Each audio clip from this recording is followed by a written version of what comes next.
अस्सलाम वालेकुम गाइज़, क्या हाल चाल है आप लोगों का। आप लोग खैरियत से होंगे। अल्हम्दुलिल्लाह हम लोग भी खैरियत से हैं। आज हम रेसिपी में लेके आए हैं मसर चावल। तो आज हम आप लोगों को मसर चावल बनाना सिखाते हैं। बहुत आसान तरीके से चावल और मसर सिखाएंगे। चलो चलते हैं।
ये देखें जी, हमारे माशाल्लाह मसर गल चुके हैं। थोड़ी सी मिस्टेक हो गई थी, उसके लिए सॉरी। हमारा माइक बंद हो गया था, हमें पता नहीं चला था।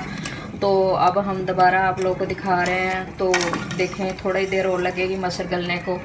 तो जैसे ही तैयार होते हैं हम आप लोग को दिखाते हैं। इधर हमने चावल को भी दम रख दिया है। तो हम चावल के बारे में आप लोग को बताते हैं। चावल हमने इस तरीके से पकाए हैं, नहीं वाइट पकाए। हमने प्याज लिया था और ज़ीरा लिया था और थोड़ा सा अदरक लहसुन लिया था। तो उसको हमने फ्राई करके तो पानी डाल लिया था। पानी डालने के बाद चावल हमने वॉश करके डाल लिए हैं। चावल का भी मैंने आप लोग को सारा बता दिया है। तो अब जैसे ही मसर तैयार होते हैं हम आप लोग को दिखाते हैं। तो ये देखें जी, हमारा माशाल्लाह मसर तैयार हो चुके हैं। ये देखें कितने प्यारे लग रहे हैं, इतने अच्छे से तैयार हुए हैं। ये देखें अच्छे से गल भी चुके हैं। टमाटर वगैरह प्याज वगैरह अच्छे से मिक्स भी हो चुका है। तो अब हम दिखाते हैं आप लोगों को चावल जो हमने बनाए हैं। तो ये देखें, इस तरीके से हमने चावल बनाए हैं। मैंने चीज़ें आप लोग को बता दी थी। ये देखें माशाल्लाह कितने लंबे लंबे और खिले खिले बने हैं, कितने प्यारे।